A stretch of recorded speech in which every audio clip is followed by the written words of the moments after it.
Hare Krishna,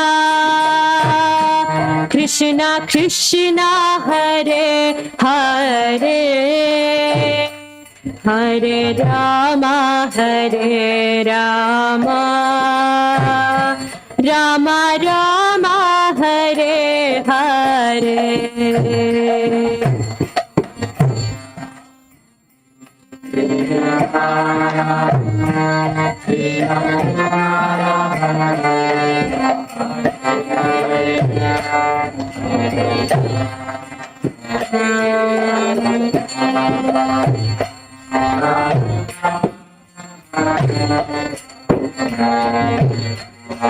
Hare Krishna, Krishna Krishna, Hare Hare, Hare Rama, Rama Rama, Hare Hare.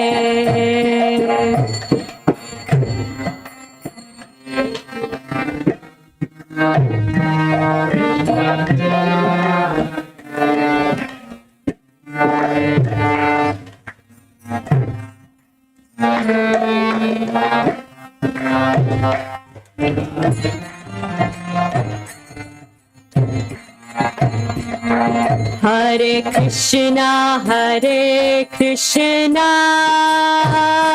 Krishna Krishna, Hare Hare, Hare Rama, Rama Rama, Hare Hare.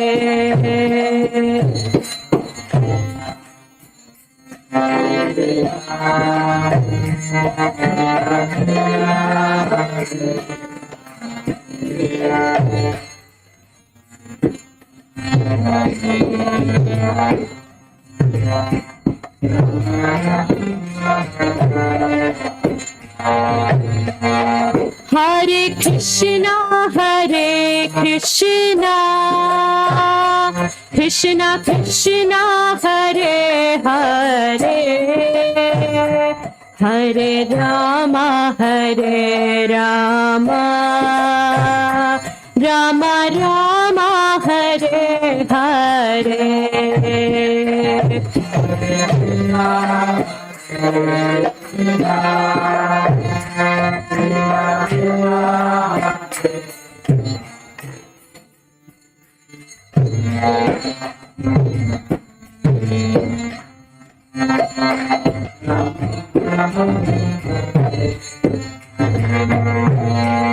Hare Krishna,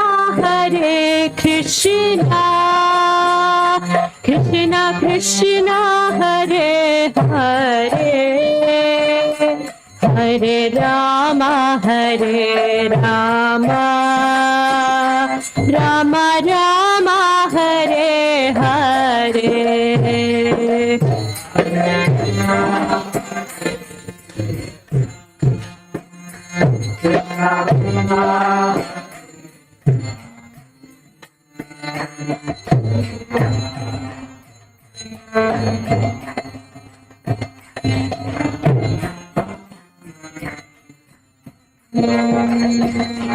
Hare Krishna,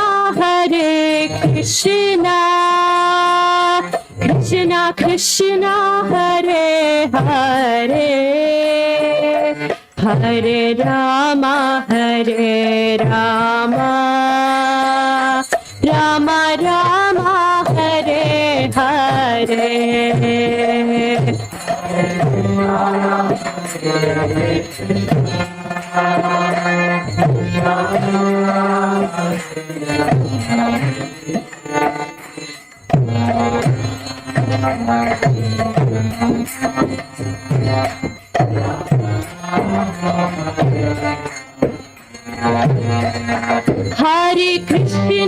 Hare Krishna,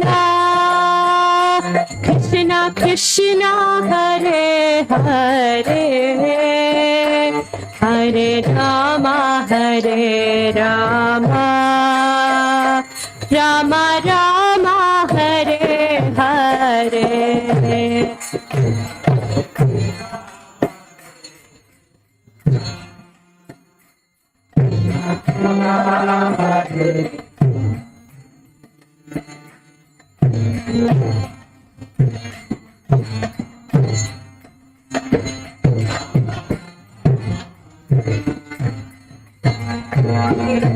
Hare Krishna Krishna Krishna Hare Hare Hare Rama Rama Rama Hare Hare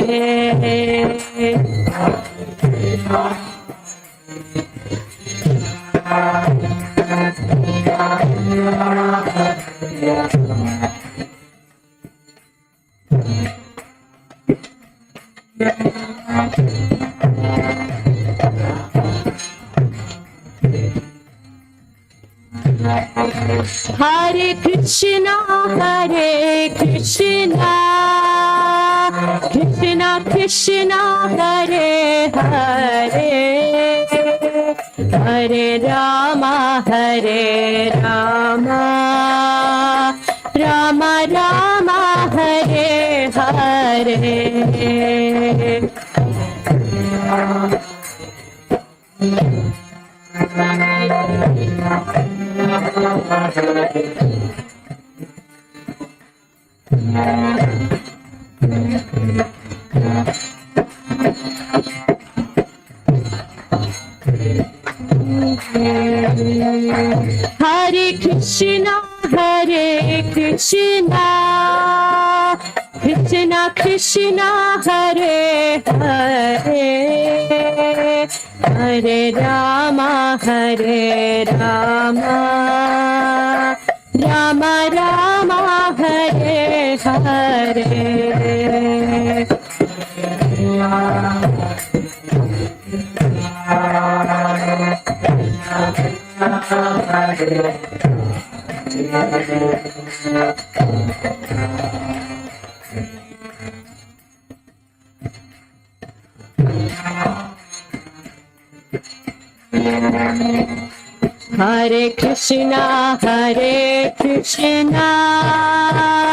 Krishna Krishna Krishna Hare Hare Hare Rama Rama Rama Hare Hare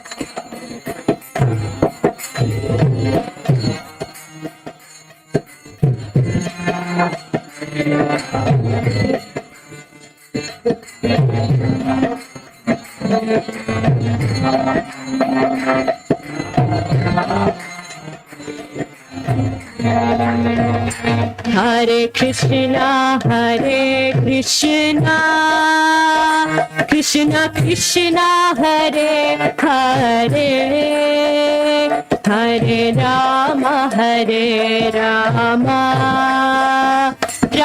Rama Hare Hare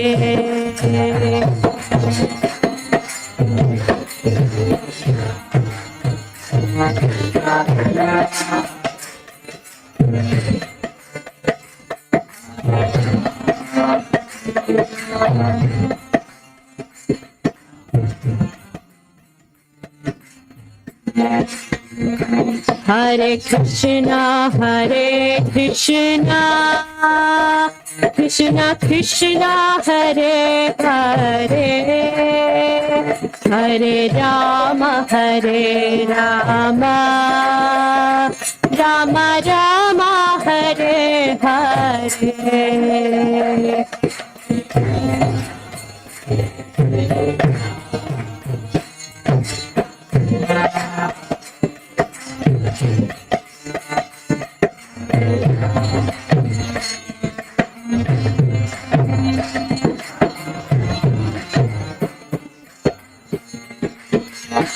Hare Krishna, Hare Krishna, Krishna Krishna, Hare Hare, Hare Rama, Rama Rama, Hare Hare.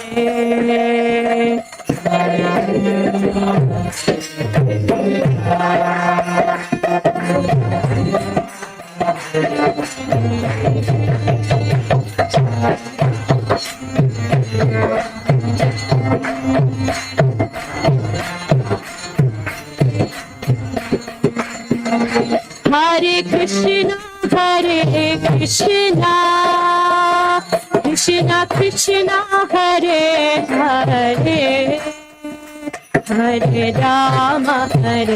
Rama, Rama Rama, Hare Hare.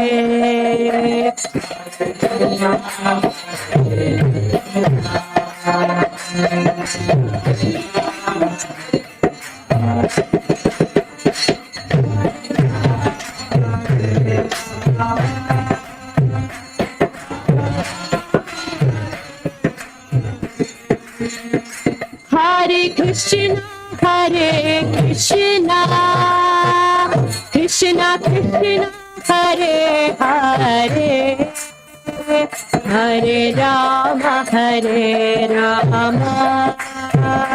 Rama Rama, Hare Hare.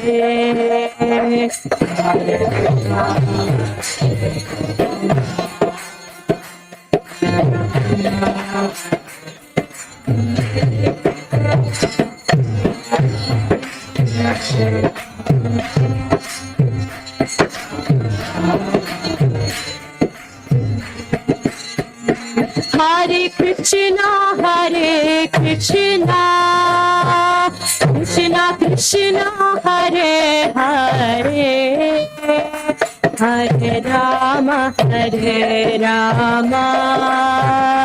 Rama Rama, Hare Hare.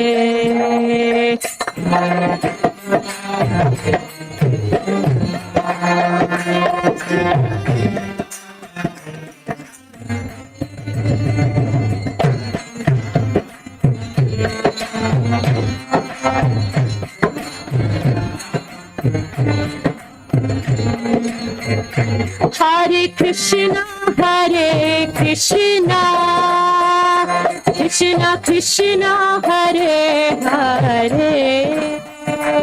Hare Rama, Rama Rama, Hare Hare.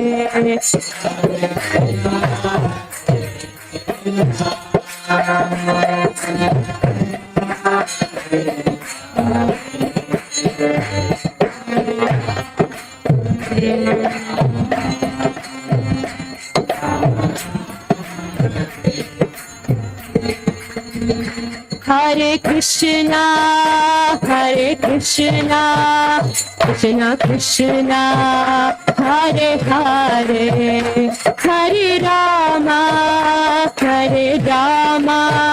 Rama Rama, Hare Hare.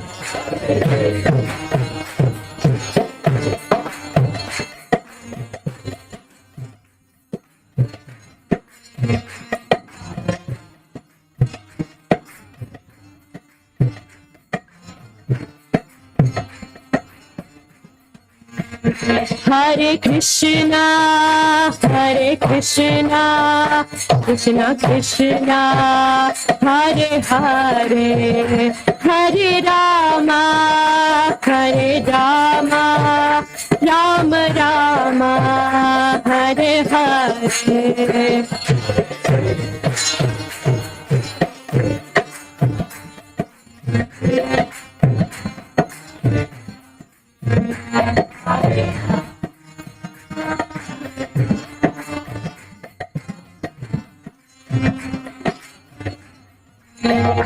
Hare Krishna, Hare Krishna, Krishna, Krishna Krishna, Hare Hare, Hare Rama, Hare Rama, Rama Rama, Hare Hare.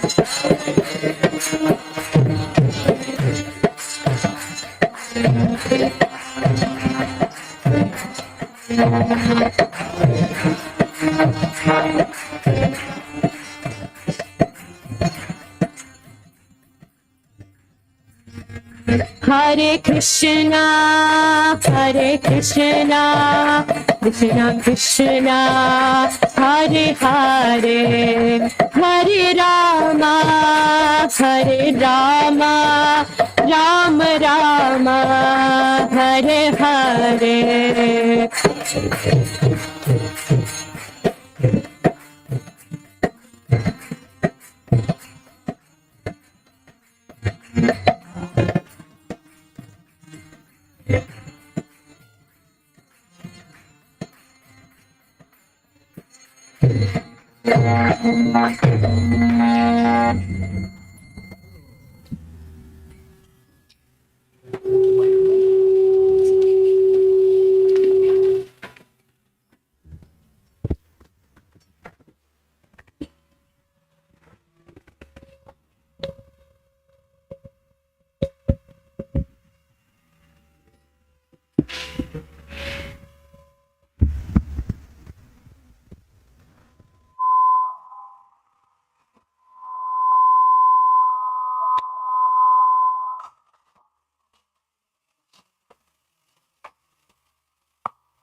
Right in front of the screen. Yeah, good.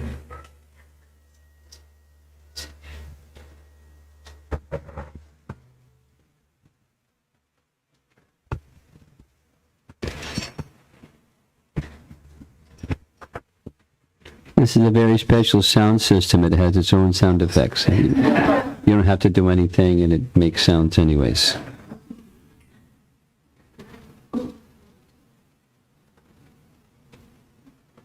Nama Om Vishnupadaya Krishna Prestaya Bodhade Srimate Bhaktivedanta Swami Niti Namine Namaste Saraswate Deve Gaudavani Pracharine Nirvishesha Sunyavadi Paschatya Desatarine Jaya Sri Krishna Chaitanya Prabhu Nityananda Shri Advaita Gadadhar Srivasadi Gaura Bhaktavrinda Hare Krishna Krishna Krishna Hare Hare Hare Rama Rama Rama Hare Hare.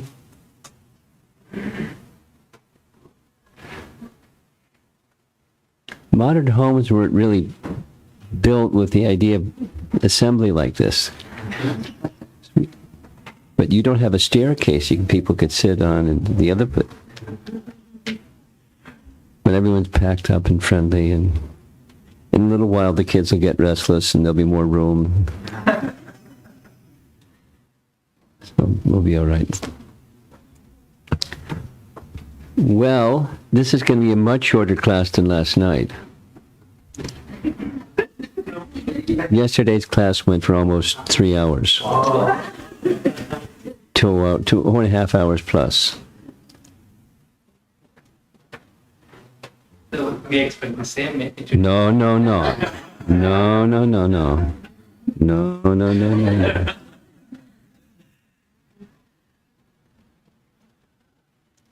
Well, some of you saw this cover slide first, before, mindfulness. And this is the intention of this series. Why choosing this series is because of the Festival of the Holy Name and preparing ourselves in different ways for becoming absorbed in chanting Of course, the 64 round day, but kirtan also, because this is going to end in a nice kirtan. Presumably, that's how it's going to end up. Mindfulness. What does mindfulness mean to you? Mindfulness means? So, you are mindful of the things that will happen. To Be mindful of aware the... of things, maybe. Okay, awareness. Awareness. Being conscious. That's useful. Mindful of Krishna Bhakti. Well, that's an application. Like, this is now, what does mindfulness mean? Being considerate. Considerate. I got it. Considerate. So you must be a very mindful person.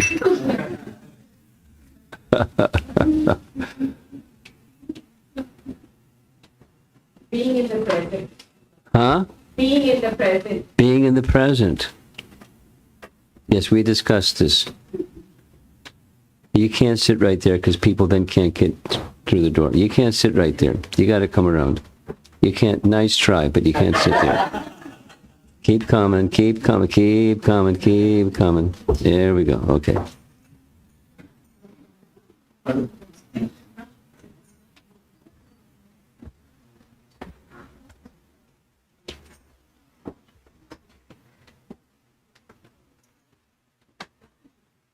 Hare Krishna. You don't mind an invasion in your home like this. So It's about Krishna. it's about Krishna. It's definitely about Krishna. Do you know what the Avanti Brahman story is? You've heard of it?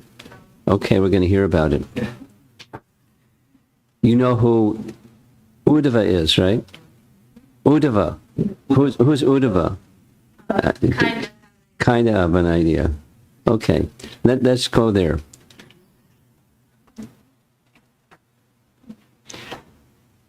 Krishna has what's the name of Krishna's father? Starts with a V. Vasudeva, very good. Oh, got you nervous here. Vasudeva's son was Vasudeva. That's one of the names of Krishna, Vasudeva Krishna. Vasudeva is Krishna. And then Balaram was his brother. He is in the category of Sankarshan. Vasudeva Sankarshan. Who are the other two? Starts with a P. Pradyumna starts with an A. No, I wanted him to answer. So, Vasudeva Sankarshan, that's Krishna Balaram. Pradyumna, that was Krishna's son. Right? Yeah? Rukmini and Krishna had a son. The first son was Pradyumna. He's a member of the Chaturvyuha. This is just education. And then the son of Pradyumna was Aniruddha. So those are the four members of the Chaturvyuha, the four expansions of the original personality Godhead, Swami Bhagavan Krishna. Because Swami Bhagavan Krishna, he just stays in Vrindavan. But the other Krishna, he goes all over the place. So Krishna had a father. His father's name was Vasudeva. And Vasudeva had sisters and brothers. It's a big family. And one of the sisters of Vasudeva was, yeah, very good. And so then, because Arjuna was the son of Kunti, that meant Arjuna and Krishna were cousins, right? You have some cousins, right? So Krishna and Arjuna were cousins. But Vasudeva had also some brothers. And one of those brothers was named Deva Bhaga, one of his brothers. And his brother, Deva Bhaga, had a son whose name was Udava. So Krishna and Udava were cousins. Like Krishna and Arjuna were cousins.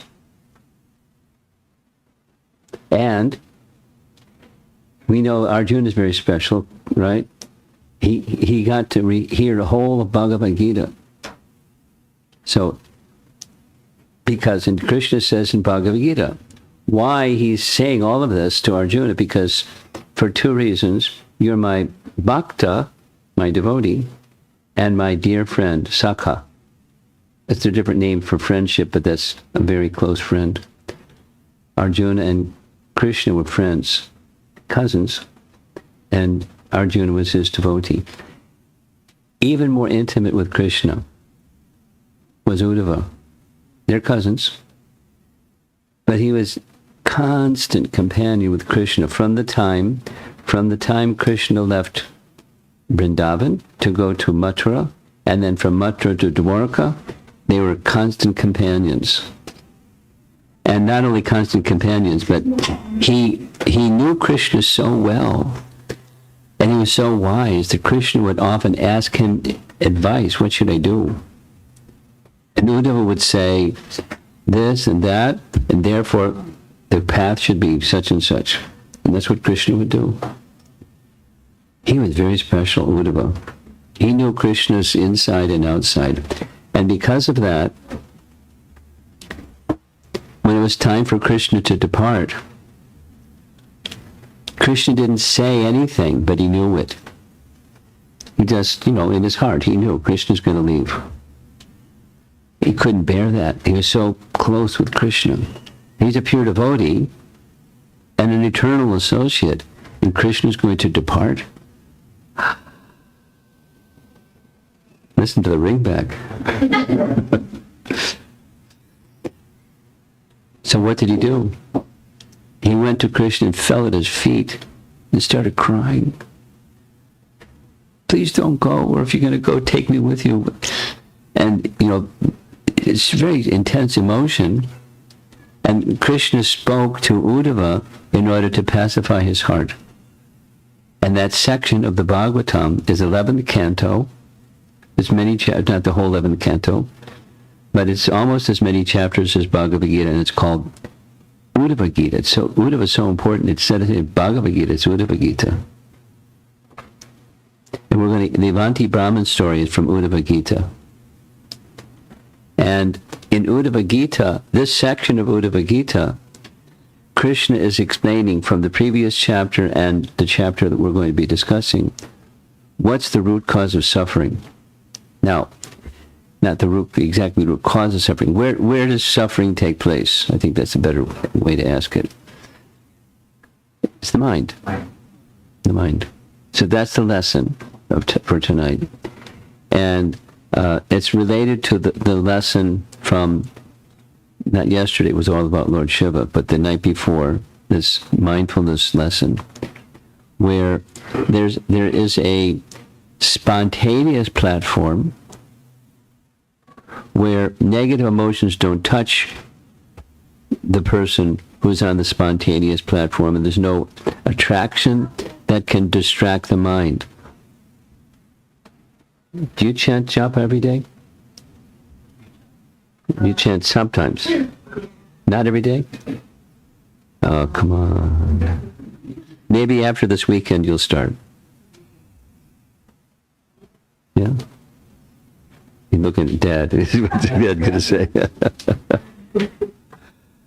Well, hopefully, let's see what happens. You'll get inspired. And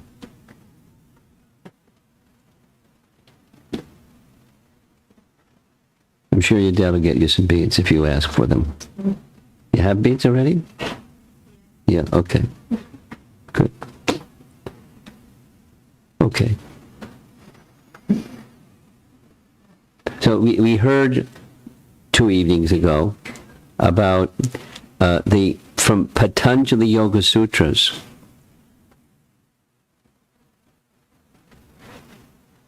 Your brother and sister? No. Your brother and sister, okay. So I'm not going to pick on you. Do you know who Patanjali is? You know who Patanjali is? P-A-T-A-N-J-A-L-I. Patanjali. Never heard of the guy, huh? Patanjali Muni. Is it like the Indian, Yeah. Oh, yeah. Okay.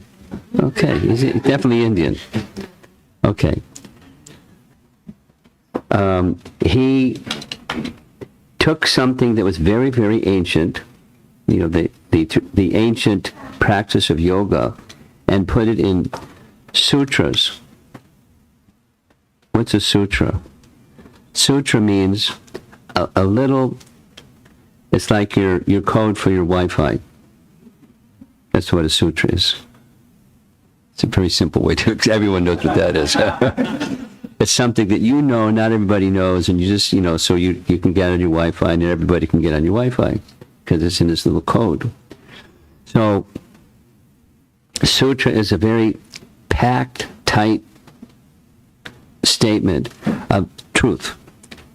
And there are truths about the yoga system that are put in codes or sutras by Patanjali. And we discussed them 2 evenings ago. And it's connected to mindfulness. And there's distractions from mindfulness. And so how to overcome distractions so you can actually be, that's why I started with asking what was mindful mean. Being aware, being conscious, staying on track, be present. All those nice things that we hear all the time about mindfulness.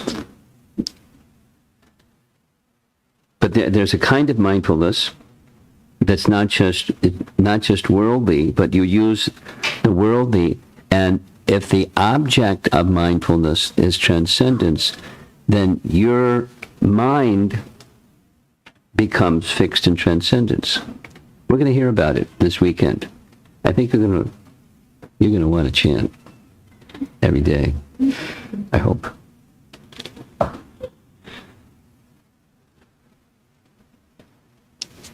So the target of our mindfulness is spiritual sound. Spiritual sound has a nice Sanskrit phrase. Shabda is sound, just like that's a sound. So you press air together using your hands and it makes a sound.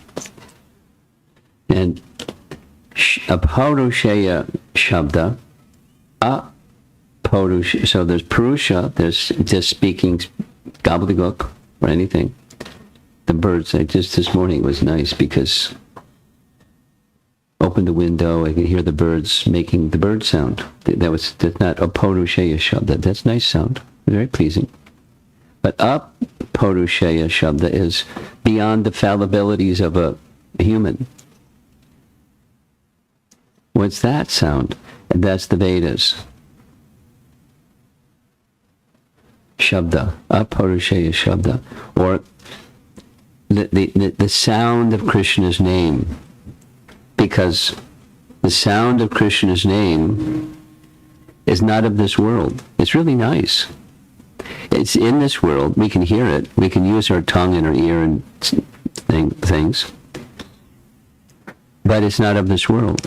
And by hearing that which is not of this world, one's consciousness and awareness and mindfulness gets moved to another place.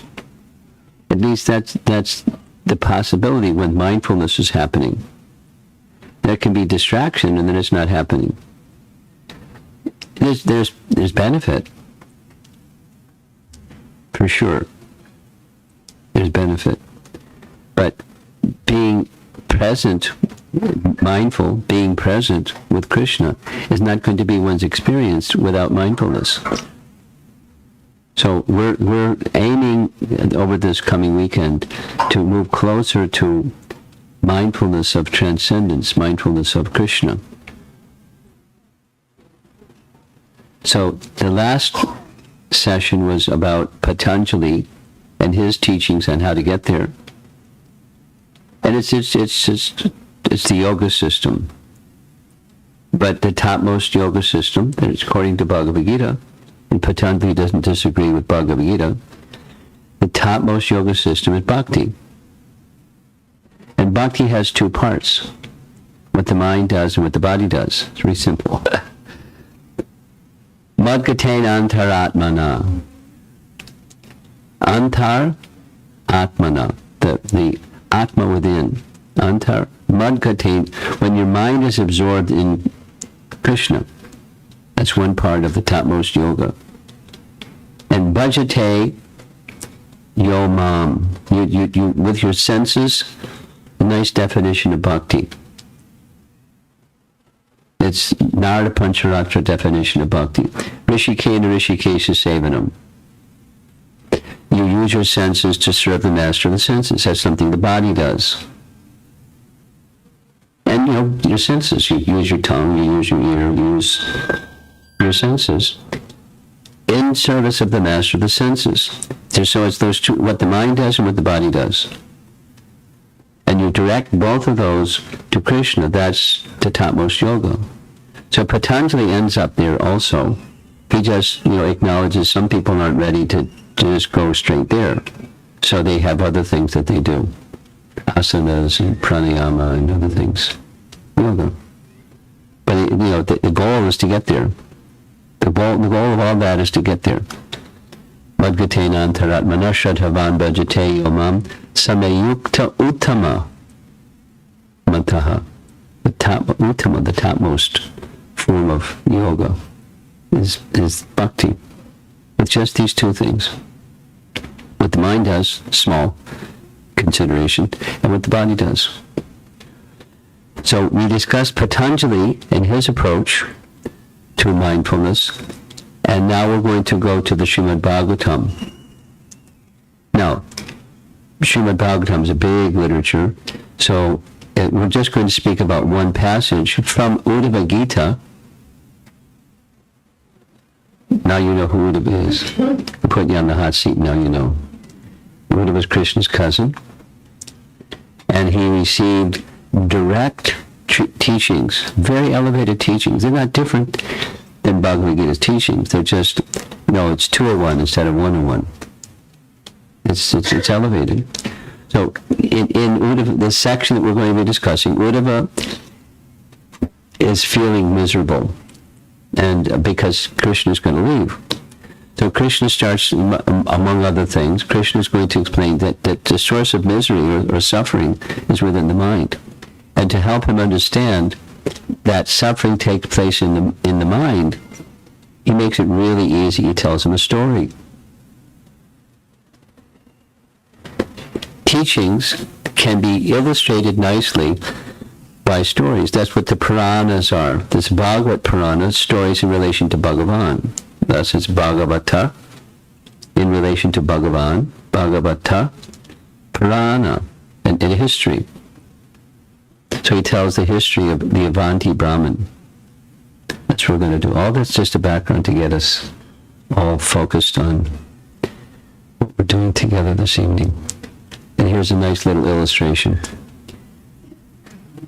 A transformed heart. Mindfulness on steroids. By finding real shelter. So the mind can become pacified instead of distressed if it has shelter. Real shelter. Because there's material shelters and they're flimsy. They can work for some time, and then the expectation is, we just read it this morning, that the expectation of happiness turns into something other. Exactly the opposite of one expects. So, this is from Srimad Bhagavatam in comparison to Patanjali. And so here's the picture of material enjoyment. There we go. There she is. That's Menaka. Menaka was sent by Indra because Vishwamitra was getting too intense. He thought, uh-oh, Vishwamitra may want to take over my position as king of heaven. I know what I'll do. I'll send a society girl from heaven to seduce him. And it worked. His intense practice to control the mind and not be distracted got distracted. Because it wasn't matured yet. And I was in this funny mood the other evening and telling all kinds of stories. But it's certainly possible for any one of us to take a practice that's not devotional and learn more about controlling the mind in a temporary way. The idea of austerities, tapa, is for that purpose. But then there's tapodivyam, austerity that has a transcendental purpose and a transcendental shelter. So Vishwamitra kind of fell for it. Just by brute force and self-control is insufficient. Mindfulness without an invested heart has its limitations. So does this microphone stand.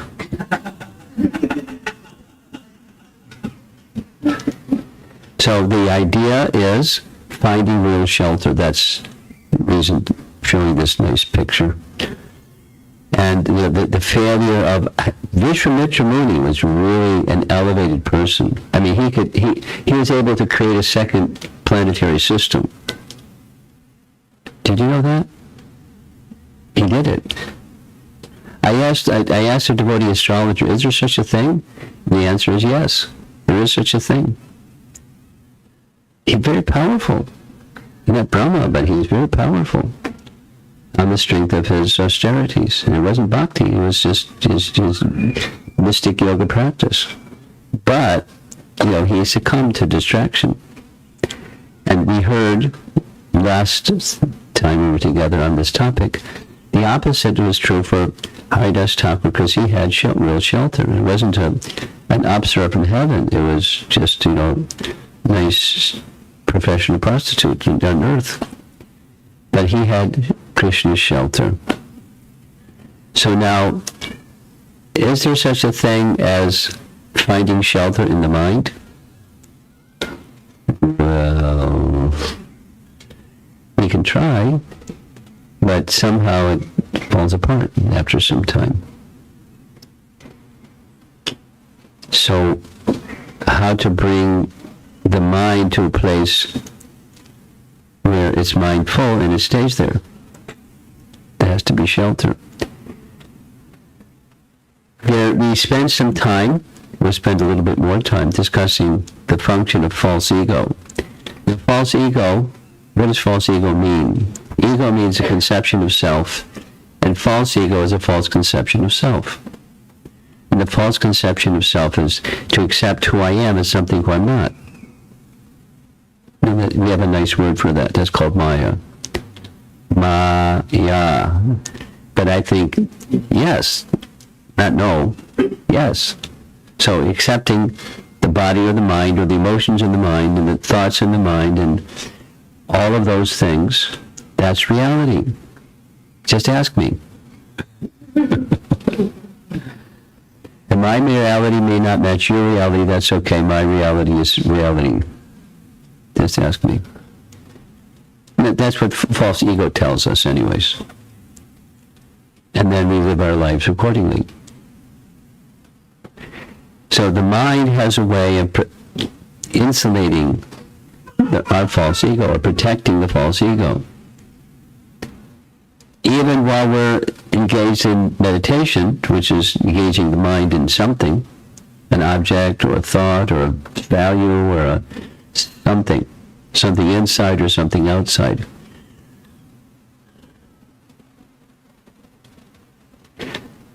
Let's do that for just a moment.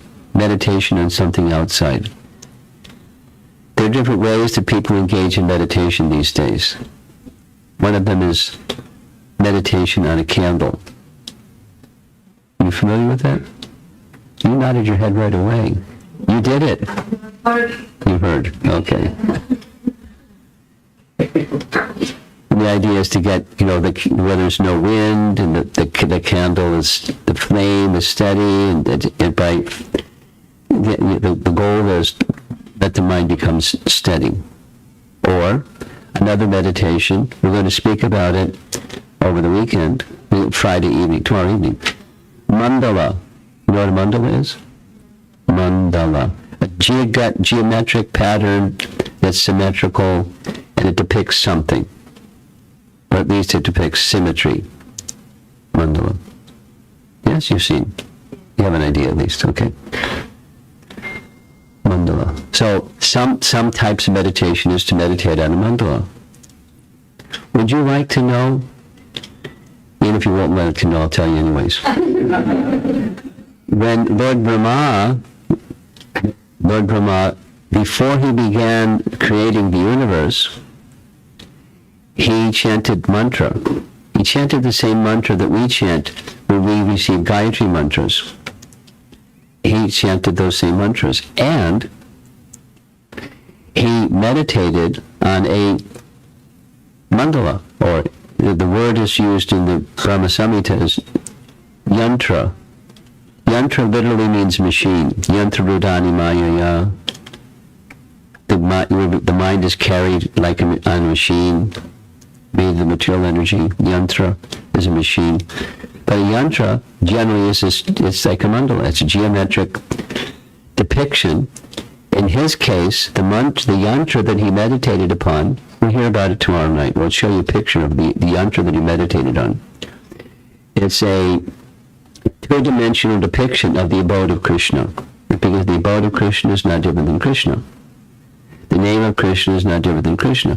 So he was meditating on the names of Krishna and the abode of Krishna, and guess what his realization was? Krishna. And then, as a result, knowledge was imparted into his heart. Not only knowledge of how to build the universe. And imagine going to a university to just sit and do meditation on mantras and yantras, and you get a PhD. It's not how it works these days. It's another kind of sound vibration than Purusheya Shabda. It's different kind. Purusheya. With fallibility and mistakes and cheating and things that are part of human existence. That's what we get. Anyway. Fixing the mind on something outside is one of the techniques of meditation. The purpose is to bring the mind to a point of stillness. And if the object is something transcendental instead of a candle flame or a spot on the wall or a blank ball, that's what I explained to you. I did that for a while. Zazen. Blank wall. For an hour and a half every morning. Every morning. Anyway, so make the mind blank, or make the mind filled with the object of meditation, where the object of meditation is something transcendental, and most effective of all is sound. Transcendental sound. Even material sound helps, but transcendental sound is transcendental consciousness or mindfulness. So the mind protects the false ego, but if the mind becomes spiritualized, the ego becomes dissolved. Let's do that again. When the mind becomes absorbed, as you can get to the stage of mindfulness of transcendence, instead of the material mind protecting the false ego, then the whole subtle body, it's in Canto 3, Chapter 25. It's Kapila Dev's teachings. The subtle body dissolves. And when the subtle body dissolves, what's left? You.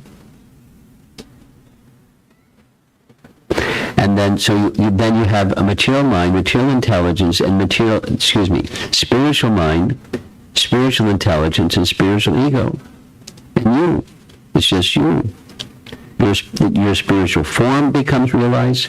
We're going to hear. This is the Acharya is describing where the where's this train going? Anyways, why take your bead bag and every day, a little bit, every day, chant, and you get absorbed. So, the material mind is something that protects our false ego, and one thinks pretty good about oneself. But there's no peace for such a person who sees himself at the center, because that's what false ego does. And that means you lose track of other people's existence and their true identity, and what to speak of the Supreme Person.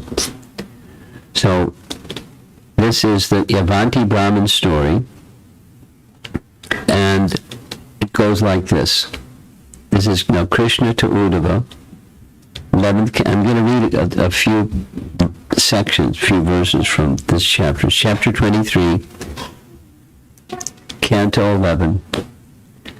And Krishna is telling the story to help Arjuna, to help Udava understand the place of suffering is the mind. If the mind becomes spiritualized, there's no suffering anymore. There's still stuff going on that's not necessarily pleasant, but you're not disturbed by it. Dhiras tatra navuyati, the stage where the mind is not disturbed, even when there's cause for disturbance. So, Krishna describes there's once a Brahmana that lived in the country of Avanti. So it's the Avanti Brahmana. It was the place where he lived. And although he was a Brahmana, he was engaged in business. And he had training as a young boy and a young man, and then became married and had some children.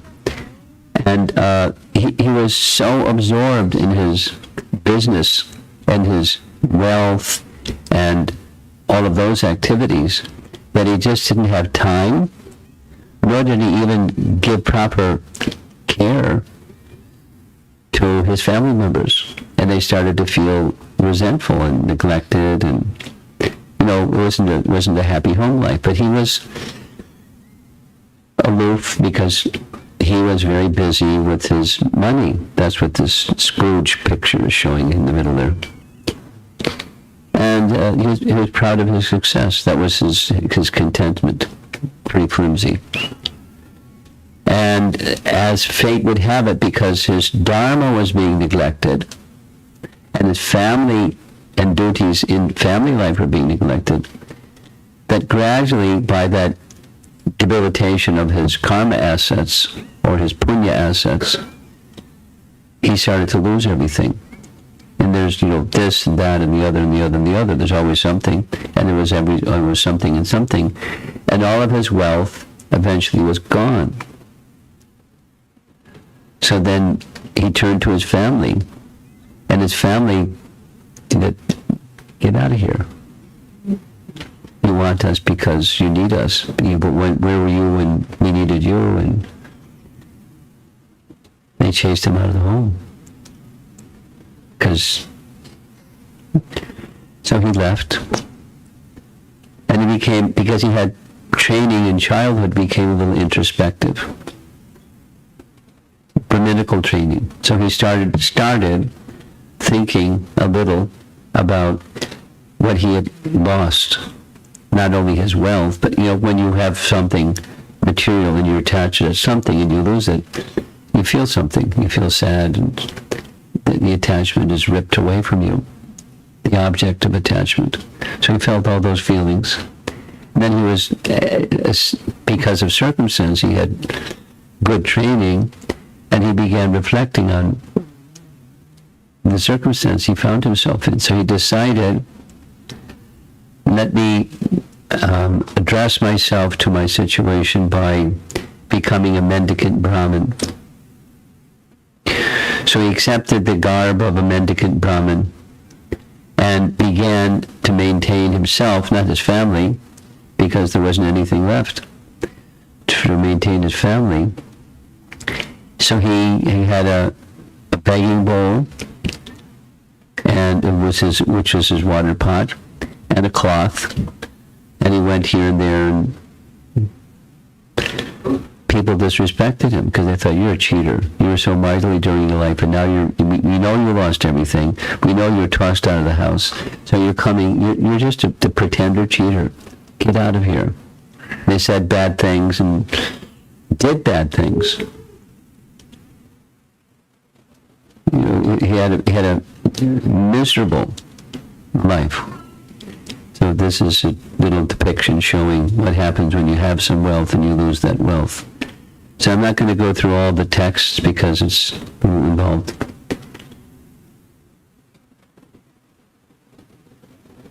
I've simply tormented myself uselessly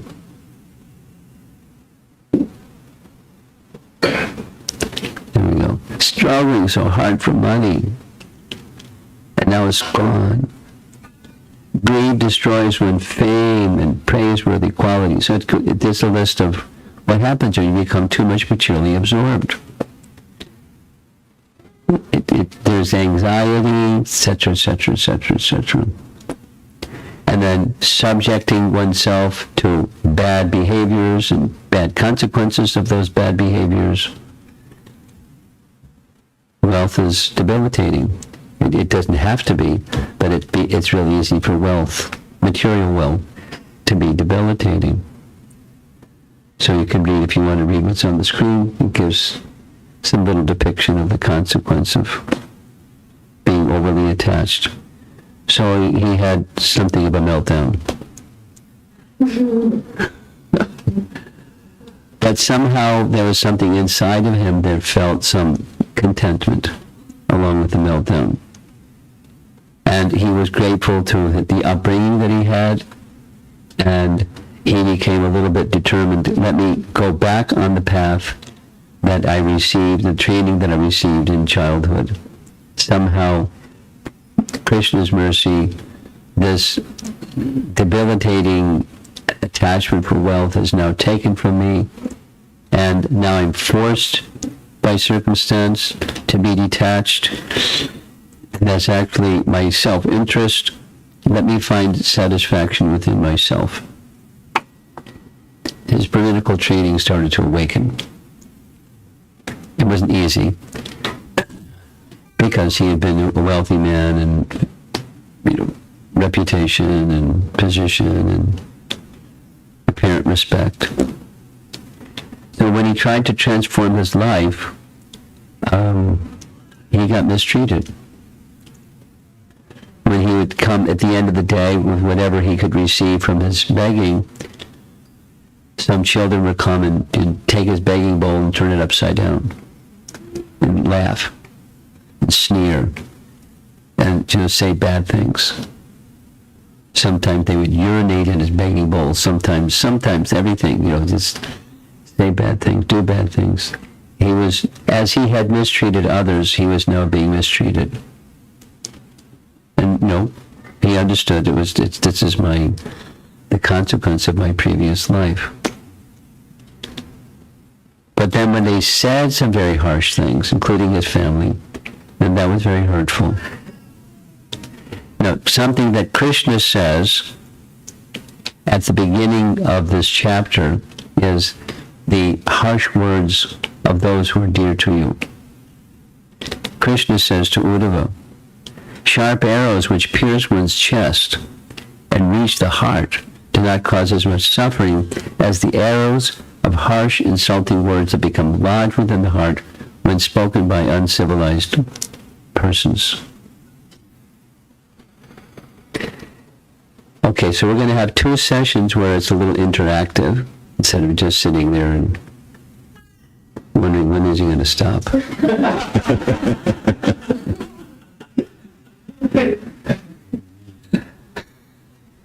Okay, so this is the find a person or two. It says pairs, but we got a lot of, we're packed up tight. So someone that's, you can have communication with, proximate to you. And here's the, has it ever happened to you when good fortune turned into misfortune and you were misunderstood and not nicely treated by others, in that position of not being properly understood? Has that ever happened to you? And the second question is, how would your mind want to, maybe somebody that happened to and you feel sorry for them or you feel compassion, right? Feeling compassion, right? Yeah, sometimes.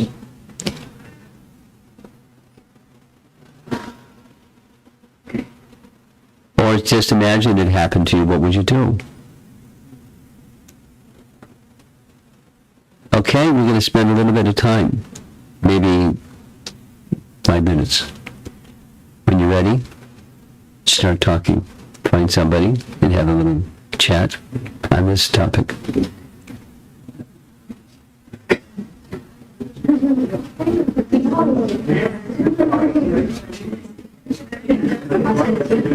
Talk to Dad. You want to go and show your friends, you can do that too.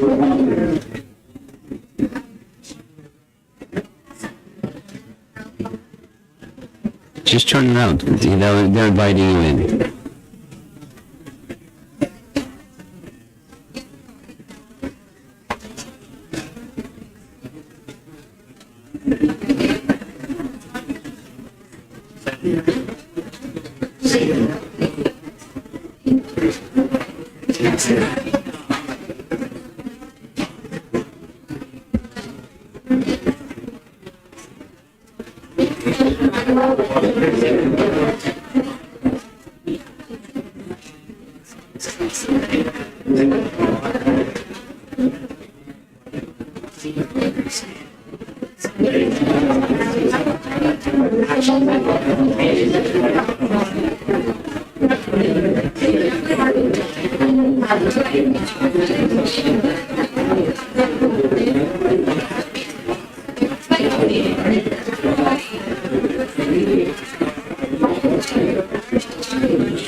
Here comes another friend.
Hare Krishna, Hare Krishna, Krishna Krishna, Hare Hare, Hare Rama, Hare Rama, Rama Rama, Hare. One more time. Hare Krishna, Hare Krishna, Krishna Krishna, Hare Hare, Hare Rama, Hare Rama, Rama Rama, Hare Hare. Okay. So let's do a refresh on what we're doing here. We're trying to find real shelter as opposed to false shelters. And whatever your discussion was, tendency is, tendency. And tendency is our material conditioning, and the tendency is to take shelter of that which is a product of our material conditioning. And the idea with the Avanti Brahmana is to switch channels, because he did what he did in the early part of his life. He switched to trying to become more like a Brahmana, but he was in between the two realms and he was being mistreated. And then he had some reflections on what was going on and why it was going on. So when we're undergoing the negative emotions due to XYZ reasons that we've been discussing, how you might respond. So here's a little joke. Lord, please give me patience, because if you give me strength, I'll need bail money too.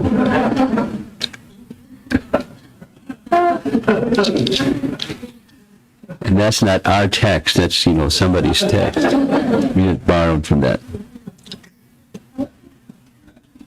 Often, not always, there's this fault-finding or blaming thing. It's one of the toxic ways of responding to a negative experience, and the negative emotion connected to the negative experience is blaming. It's not advisable. It's ill-advised.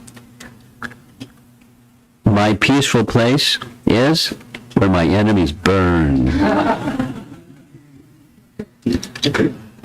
It's their fault. It's over there. It's not over here. It's over there. But then he didn't do that. It is the mind alone that causes happiness and distress and perpetuates the rotation of material life, right? Bondage due to the mind's orientation. And according to the mind's orientation, that's where you go. Isn't it? Yam yam vapi smaran bhavam chatat ante kalevaram ante. At the end of life, whatever the mind is fixed on, that state you will attain. And the next moment and the next moment is also this moment's mindfulness determines the next moment. Now, it's not only the mind, there's guna and karma, but the mind is an instrument that carries us. Say it this way. When the body is finished, the subtle body, the gross body is finished, the subtle body isn't finished. It's the subtle body and the configuration of the subtle body that carries the soul into the next situation. What's a ghost? A ghost is when artificially, unnaturally, the duration of life is taken. Supposing somebody commits suicide. Then the gross body is finished, but the subtle body isn't finished. And the desires in the subtle body are still there. And there's this subtle being floating around somewhere. And they want to enjoy, they want a body through which they can enjoy. And so they're very dangerous because they want to possess another body and take over and enjoy through that body. So they can be pretty dangerous people without a gross body. So the gross body, it's a teaching. I'm going to read it shortly from Krishna to Udava, where Avanti Brahmana is reflecting on my physical condition is due to my mental condition. The body is created, the subtle creates the gross, not the other way around. And the most subtle is the soul. So if the soul is desiring separate enjoyment, that's the mind. We are awarded a material mind, and the material mind then generates a body. Lifetime after lifetime, situation after situation. So it's, as it says here, the mind alone causes and perpetuates the rotation of material life. We're held hostage by our own minds. Our attachments can make us do crazy things because we're attached.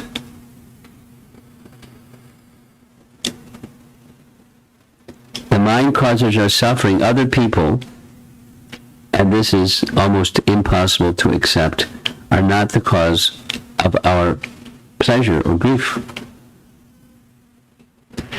Blaming is the causes over there, or the gratitude is the causes over there. But it's a transcendentalist is able to experience happiness within, and therefore they're always happy regardless of what's going on outside. It's pleasure or pain, or good fortune, ill fortune.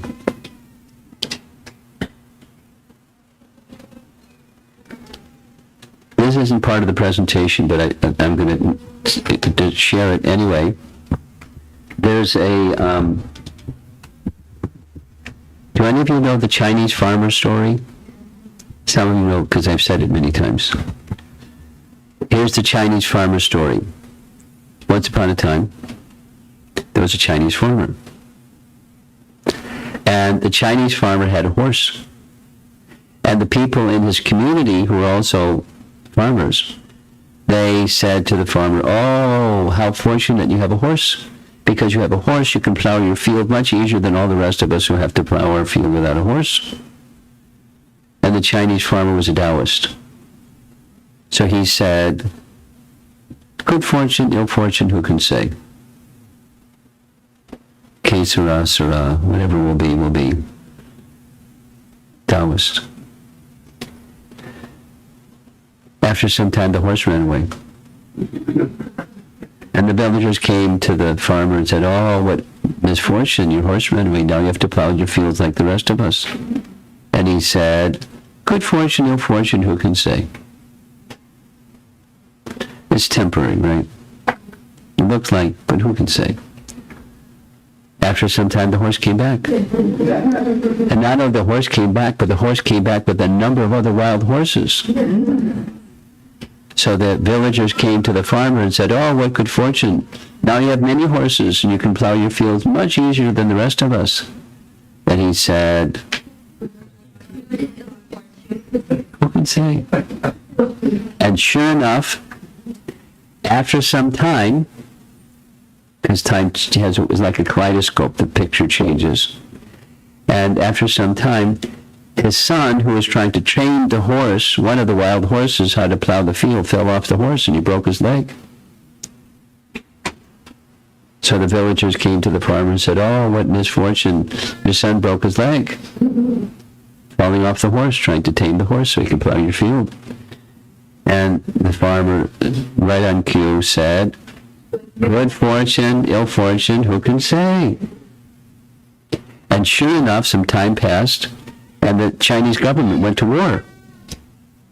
And they had a conscription act where all able-bodied men between this age and that age had to join the army. So the recruiters went around from village to village, and when they came to this farmer's home, his son was unfit to go to war because he had a broken leg. So the villagers came to the farmer and said, "Oh, what good fortune. Although your son has a broken leg, he didn't have to go to war like everybody else. All our sons are gone." And he said, "Good fortune, ill fortune, who can say?" And that's the end of the story. But life goes on where rather than looking at externals and seeing happiness or distress, there's another place. This man was a Taoist, so that was his shelter. But that's not a permanent shelter either. So if there's a permanent shelter, then that's where the Avanti Brahman story is meant to take us. Is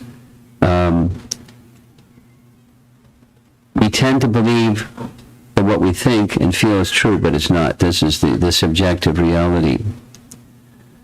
So one of my favorite sections is not covered in this presentation, so I'm going to read it.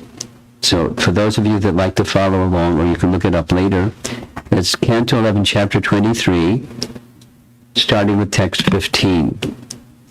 11, 14, 11, 14, 15. Wait a minute, that's not it. That's not it. That's not it. What happened? Oh, there it is. There it is, chapter 24. Okay. Text 49. 11, 23, 49. This is a verse where Krishna is saying the body is generated by the mind. And it's not exactly like that, but it is. The body generates. The mind desires, and Prakriti reciprocates with the mind's desire. Krishna's directing Prakriti, and we get a body. Persons who identify with this body, that's called false ego, which is simply the product of the material mind, blinded in their intelligence, thinking in terms of I and mine. Because of their illusion, this is I, but that is someone else. So divisions, we talked about that this morning. They wander in endless darkness. That's text 49. Now what he's going to do is he's going to kind of step back and say, where does misery happen? Or what's the cause of the misery?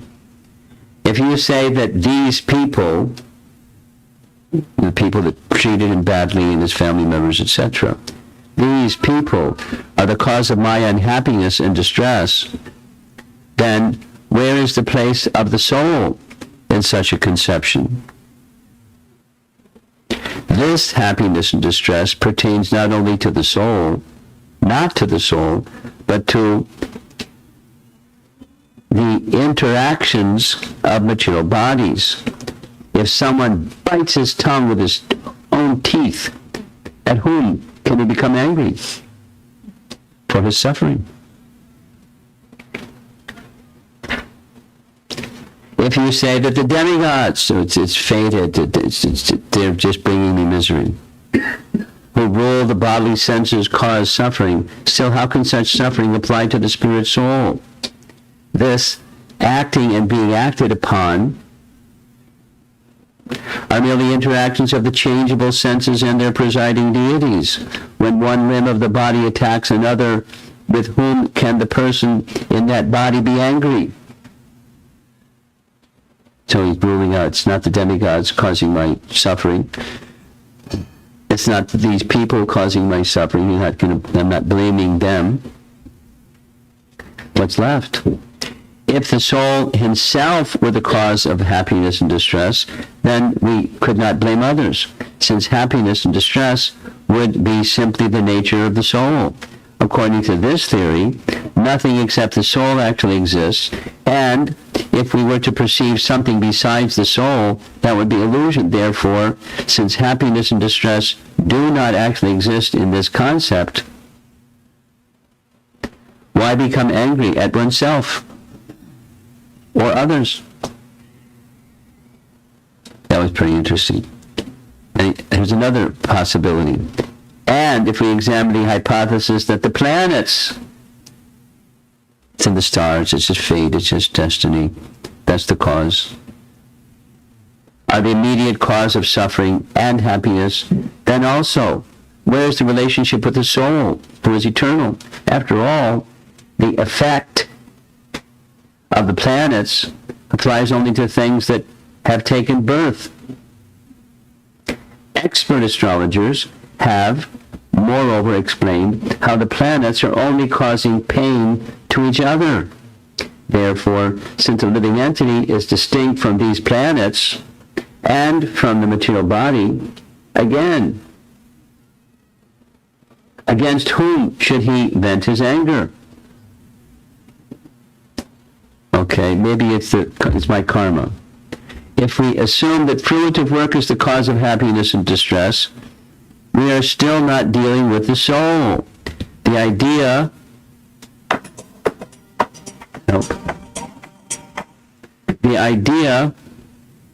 of material work arises when there is a spiritual actor who is conscious, and a material body that undergoes the transformations of happiness and distress. I mean, all these have purports. You can read it later.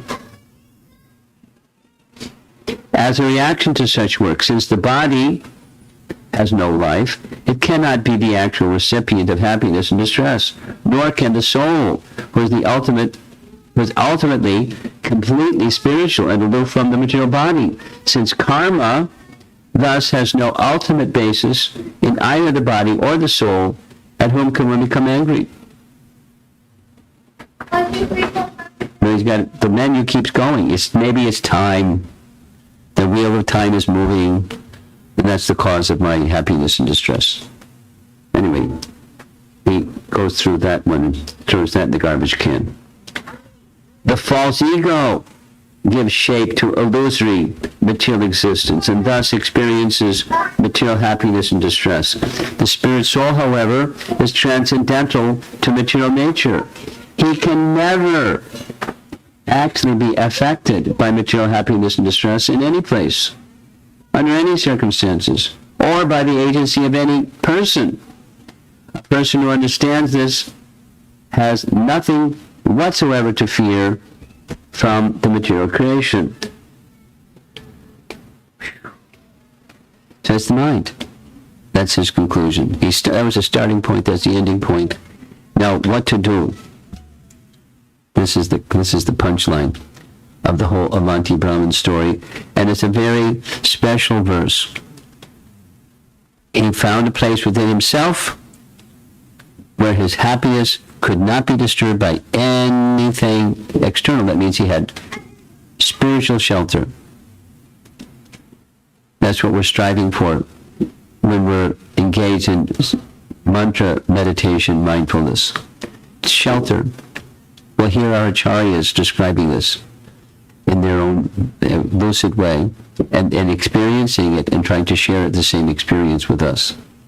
At least giving us the direction and encouragement to do that. He found shelter other than his own mind to achieve peace. So the verse is this one. Here's his shelter. Etang sa astaya paratmanishtam. And those of you that know the verse, you can say it with me. Etam sa asthaya paratmanishtam adyastitam porvatamayar mahadlihi aham tarishyami dharantaparam tamo mukundam vimisheva yaiva. I shall cross over the insurmountable ocean of darkness, parentheses, hostage to the mind, by being firmly fixed in humble, loving service to the Supreme Soul. Many great persons before me have done this and strongly encourage it. We're going to hear lots of strong encouragement from great souls, our acharyas, teaching us the very, very, very, that's three varies, best shelter is the holy name. So can we find shelter in the mind? Not really. So what's the option? Let the mind take shelter in a real shelter. That's the recommendation of the whole Avanti Brahmana story, the time we've been spending together, and hopefully for our weekend together with the Festival of the Holy Name. We cannot move any other person to line up with our desires. We cannot send all those people we hate or disagree with to distant lands. We cannot protect ourselves from separation from the people we love. And even if we could do all these things, the mind, by its nature, would still not be satisfied. It's okay. So now comes a little breakout session again. And this says 15 minutes, but I don't know if we're going to do 15 minutes. So, you see the three? You can read them. I don't have to read them for you. Those of you that are way back, can you see the screen? Not really. Yes, you can see. You can see on your laptop, okay. How about the rest of you back there? Can you see? Should I read it? Yes, Maharaj, okay. Three discussion topics. What are your reflections from this section of our workshop? What has shelter been for you? How has it served you? Is it money, family, career, success, partners, good looks? Lots of good-looking devotees here. Education.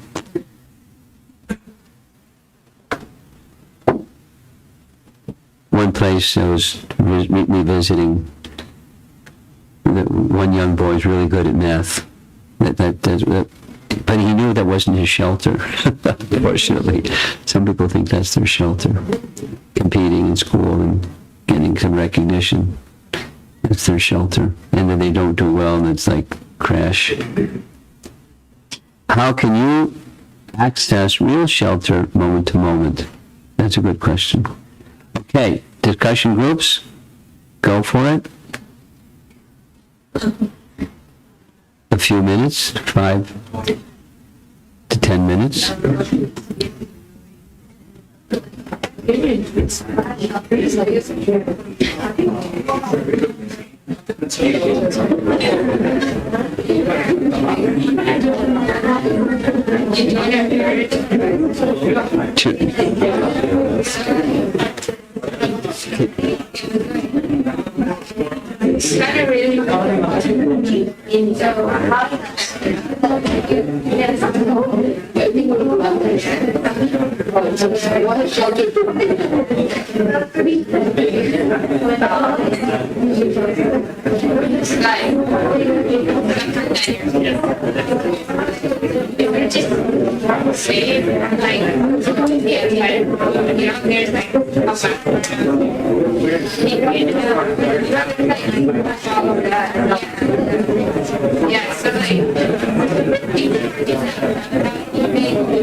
Hare Krishna, Hare Krishna, Krishna Krishna, Hare Hare, Hare Rama, Hare Rama, Rama Rama, Hare Hare Krishna, Hare Krishna, Krishna Krishna, Hare Hare, Hare Rama, Hare Rama, Rama Rama, Hare. So this was a nice discussion about false shelters, real shelters, and the consequence of having real shelters. You become fixed, dhira, not disturbed even when there's cause for disturbance. It may take a while to get there, but that's the path. What's a real, permanent, substantial, powerful, full of strength and all of those nice things, shelter, Krishna. And how can we access Krishna? He makes it really easy. Super easy, so easy that we kind of take it for granted. But Krishna is giving himself in his shelter through the holy name. So we're going to end with chanting. Here's a nice slide. Here's devotees having a nice time singing and chanting. This is the time-tested practice to find real shelter. So we drafted a volunteer, so you can come forward and begin. Where's our superlative Mridanga team? Come on forward. And there's somebody has some karshals too, I bet. You have, okay, great.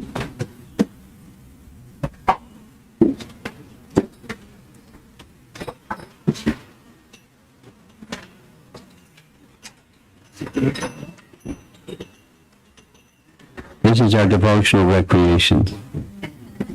That's absorption in real shelter.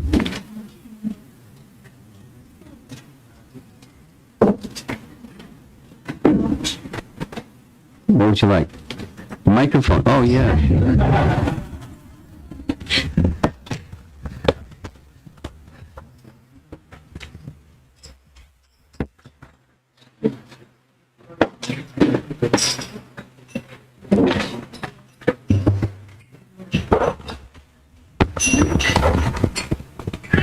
Hare Krishna. So just wanted to say before we start that this nectar will continue throughout the weekend with the wonderful retreat that's happening starting tomorrow evening. So I think most of you have signed up, but if you haven't, then this will be continuous for 4 days. What we're experiencing for just 1 hour is hearing Maharaj's talks and listening to so many wonderful discussions that will continue over the weekend for the July 4th weekend. So.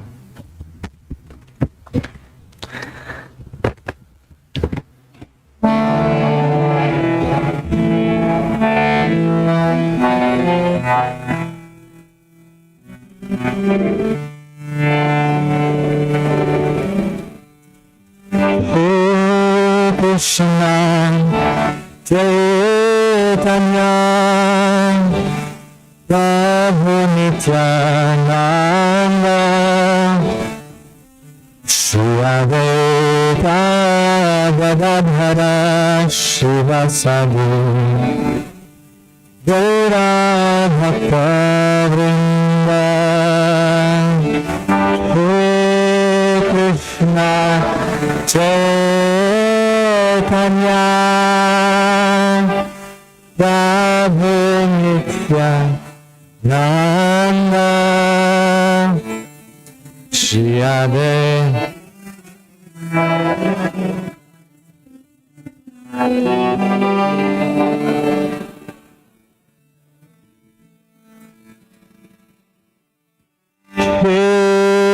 Krishna Chaitanya Prabhu Nityananda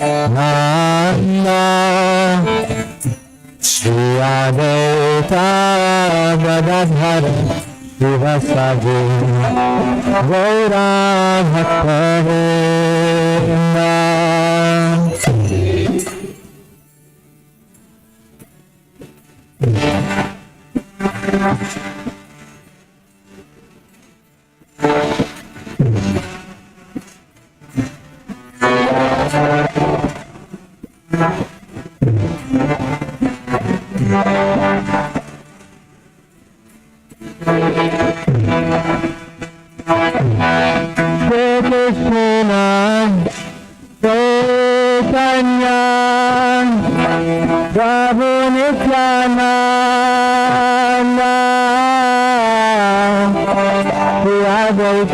Gadadhara Shivasadi Gaura Bhakta Vrinda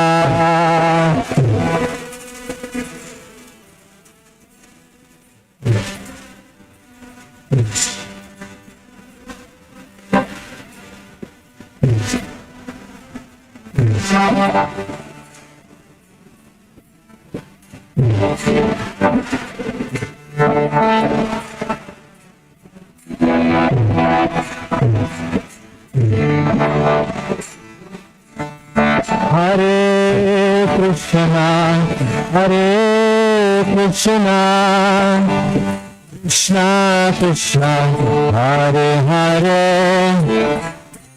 Hare Rama Hare Rama Rama Rama Hare Hare Hare Krishna Hare Krishna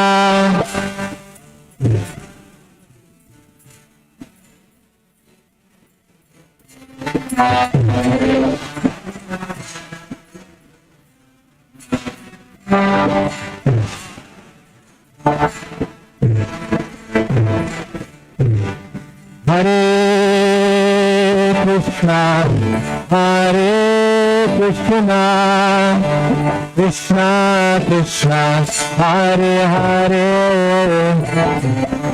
Hare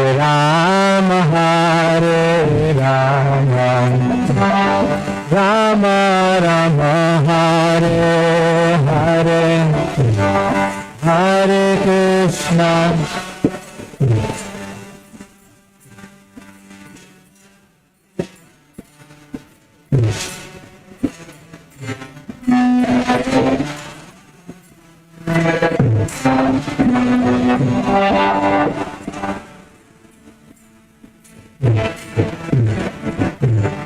Hare Krishna, Hare Krishna, Krishna Krishna, Hare Hare, Hare Rama, Rama Rama, Hare Hare, Hare Krishna.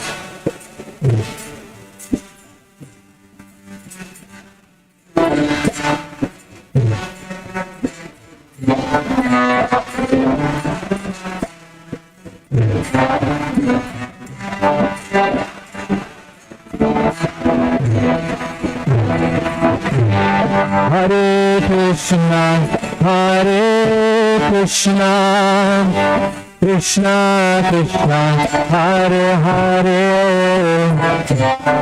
Hare Rama, Rama Rama, Hare Hare, Hare Krishna. Krishna Krishna,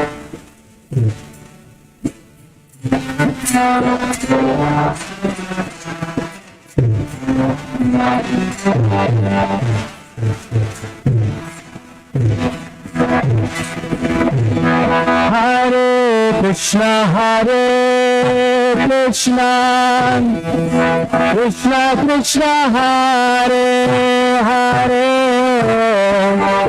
Hare Rama, Hare Rama, Rama Rama, Hare Hare, Hare Krishna, Hare Krishna.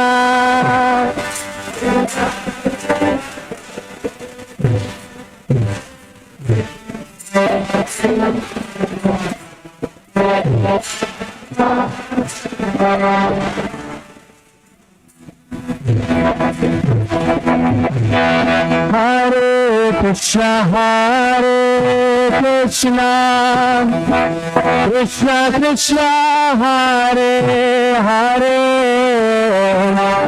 Hare Rama, Hare Rama, Rama Rama, Hare Hare, Hare Krishna, Krishna.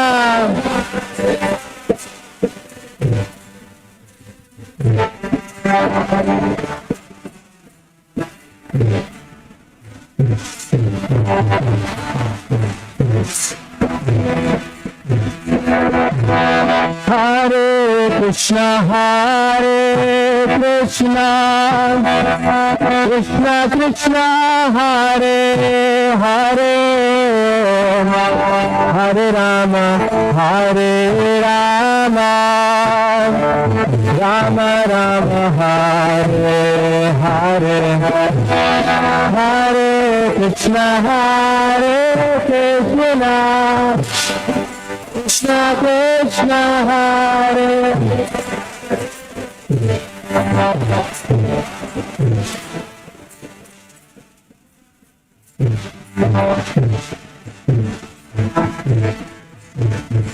Hare Krishna, Hare Krishna, Krishna Krishna, Hare Hare,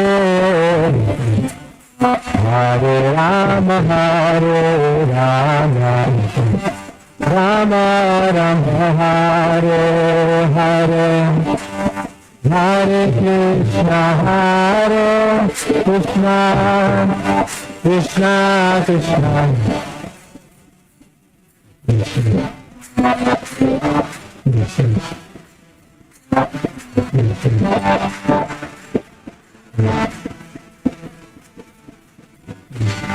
Hare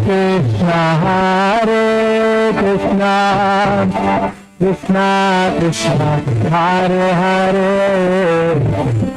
Hare Rama, Rama Rama, Hare Hare, Hare Krishna, Radhe, Hare Hare,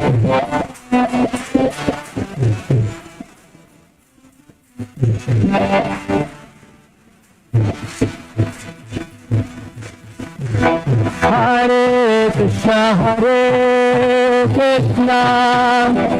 Krishna Krishna, Hare Hare, Hare Rama, Rama Rama, Hare Hare, Hare Krishna, Krishna, Hare Hare,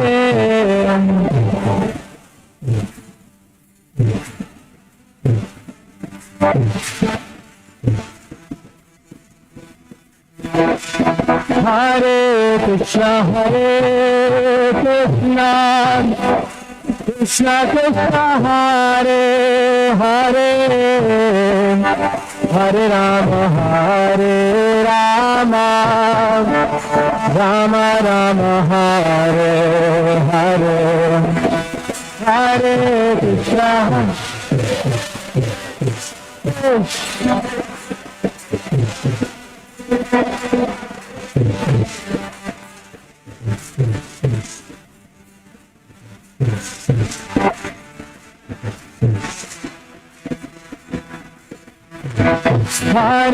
Krishna Hare Krishna,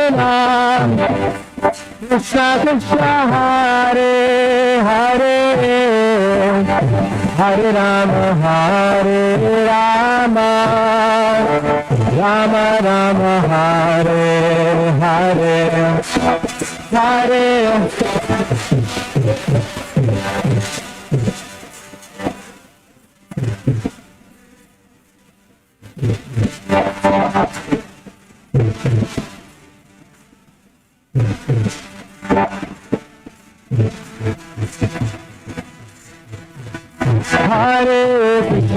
Hare Krishna, Krishna Krishna, Hare Hare, Hare Rama, Rama Rama, Hare Hare, Hare Krishna,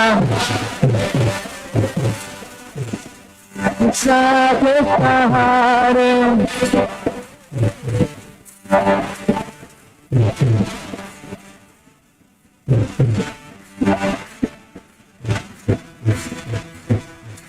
Hare Krishna, Krishna Krishna Krishna, Hare Hare, Hare Rama, Rama Rama, Hare Hare, Hare Krishna,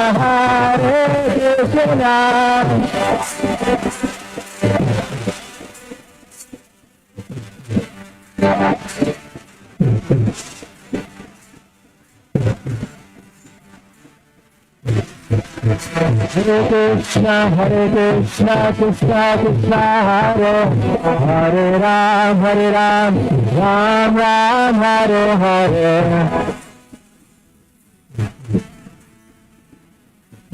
Hare Ram, Ram Ram, Hare Hare Krishna, Krishna Krishna, Hare Hare, Hare Ram, Ram Ram, Hare Hare,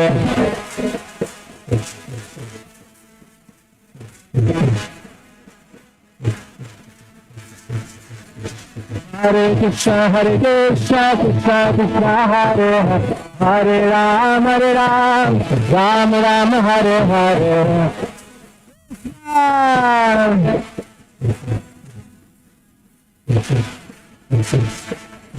Hare Krishna, Krishna Krishna, Hare Hare, Hare Ram, Ram Ram, Hare Hare.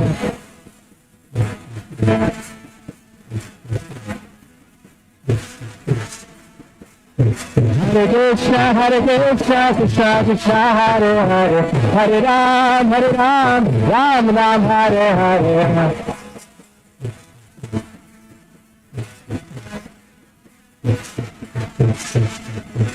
Hare Krishna, Krishna Krishna, Hare Hare, Ram, Ram Ram, Hare Hare.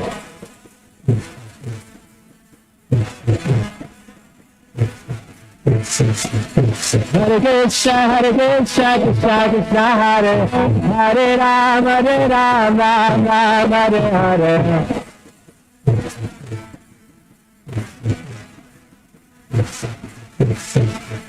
Hare Krishna, Krishna Krishna, Hare Hare, Hare Ram, Ram Ram, Hare Hare.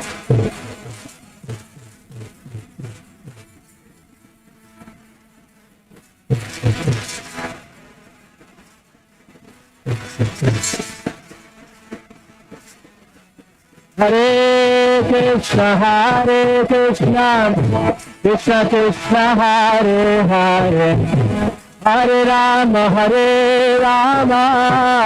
Ram Ram, Hare Hare.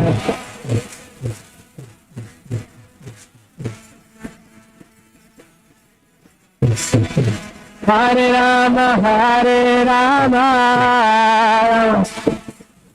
Krishna Krishna, Krishna Krishna, Hare Ram, Ram Ram, Hare Hare.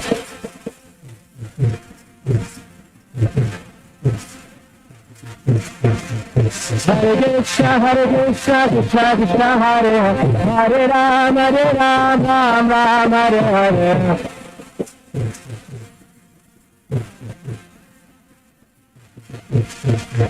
Hare Krishna, Krishna Krishna, Hare Ram, Ram Ram, Hare Hare.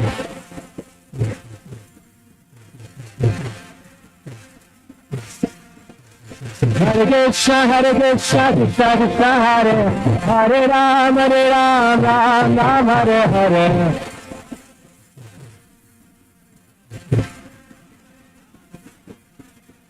Hare Krishna, Krishna Krishna, Hare Ram, Ram Ram, Hare Hare.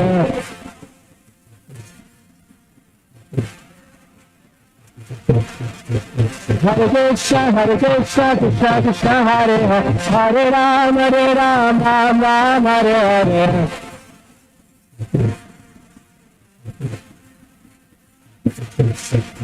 Hare Krishna, Krishna Krishna, Hare Ram, Ram Ram, Hare Hare.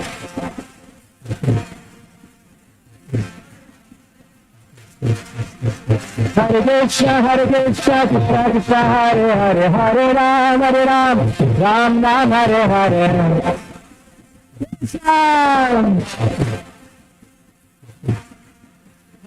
Hare Krishna, Krishna Krishna, Hare Hare, Hare Rama, Rama Rama, Hare Hare.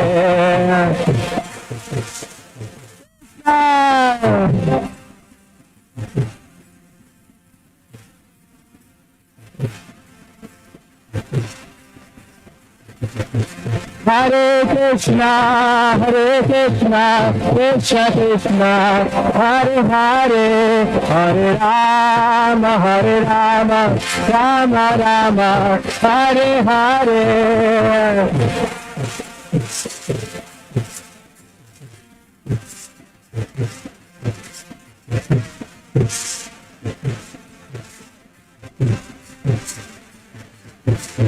Jai Gora Hari Ram, Hari Ram, Hari Ram, Gora Hari Ram.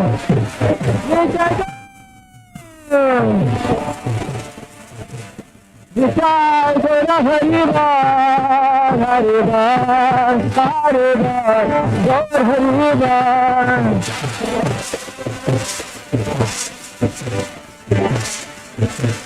Jaya Jaya Prabhupada, Prabhupada, Prabhupada, Jaya Prabhupada, Prabhupada. Jaya Jaya Gurudev, Gurudev, Gurudev, Jaya Jaya Gurudev.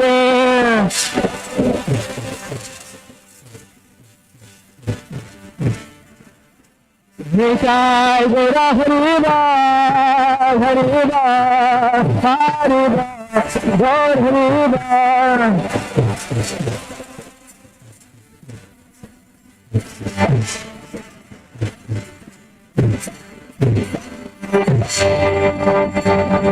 Gopanananda.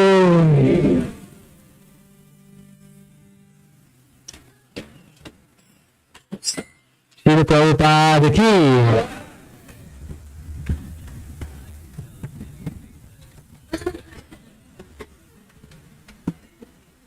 As Gopal Hari requested, I just was thinking to add to, if you don't register, we won't know how many people will be coming. If you register, it will help us to understand how many people will be coming for prasadam preparation. That's just practical. So whatever the procedure is, please follow the procedure so we can cook the right amount. Not too much, not too little. And look at this, here's some Mahaprasadam. Questions?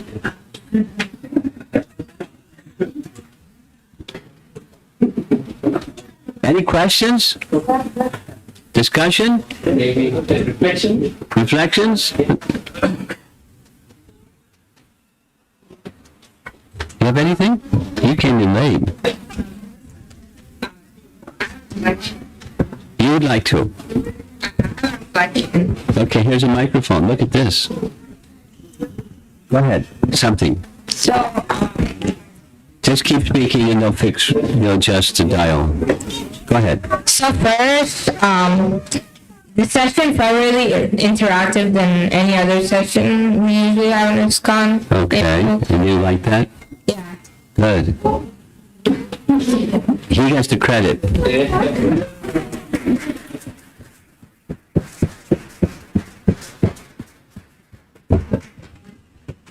That's it? Yes. Okay.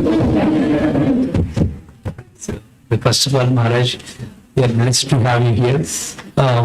So especially today is being Ekadasi. So your presence here actually, it's kind of double our the happiness or enjoyment, if I can say so. And also along with the association of the devotees here that makes the day very, very special for us.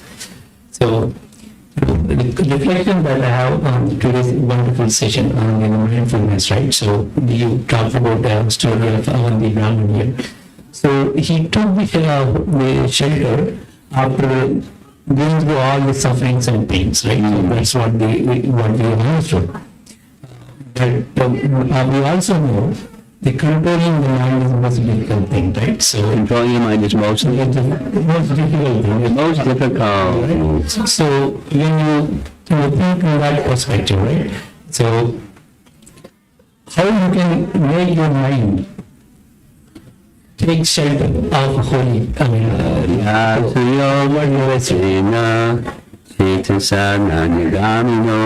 know the verse? yeah. Practice. And for whatever and wherever the mind wanders, due to its flickering and unsteady nature, bring it back under the control of the capital S, self. Take shelter. Practice. And wherever the mind wanders, you bring it back. How many times? As many times. That's how many times. Abhyasa.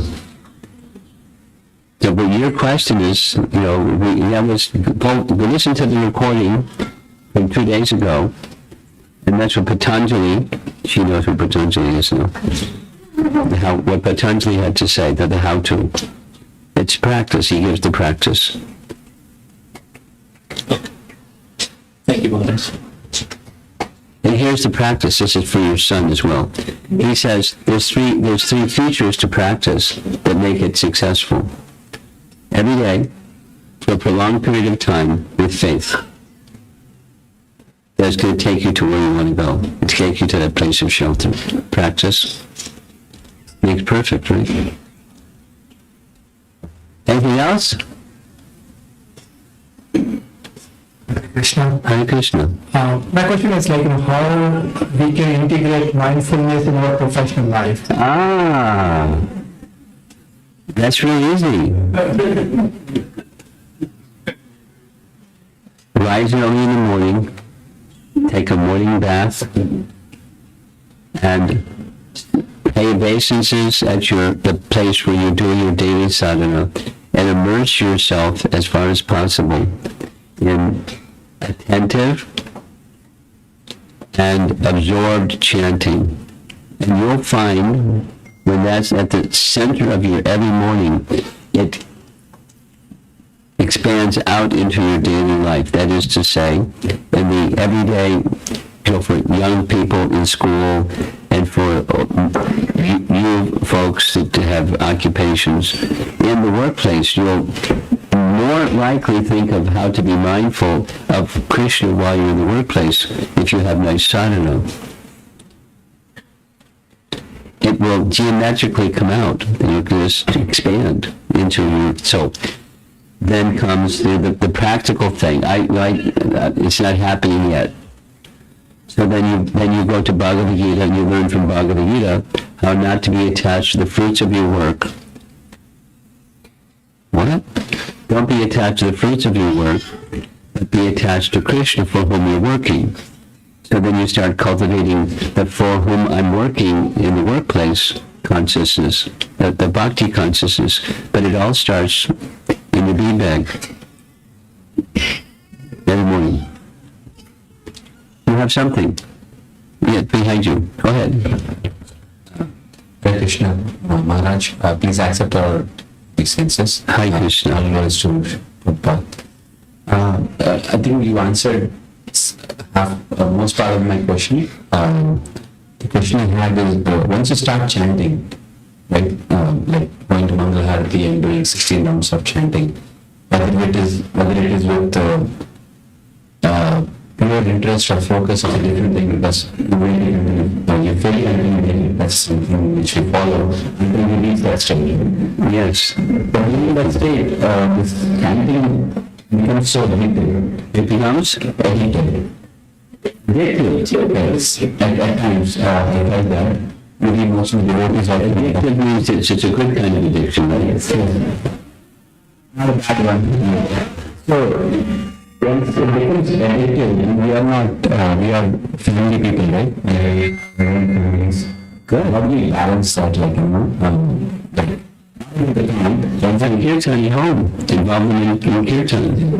Look at how I was appreciating every age. I mean, when the talk is going on, some people are distracted and etc.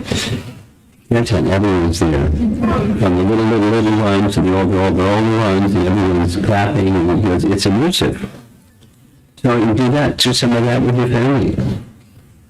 You addicted one. And learn some musical instruments and get the family, become a musical family. It's fantastic. Thank you. Anything else? Srila Prabhupada ki jai. Mahaprasadam ki.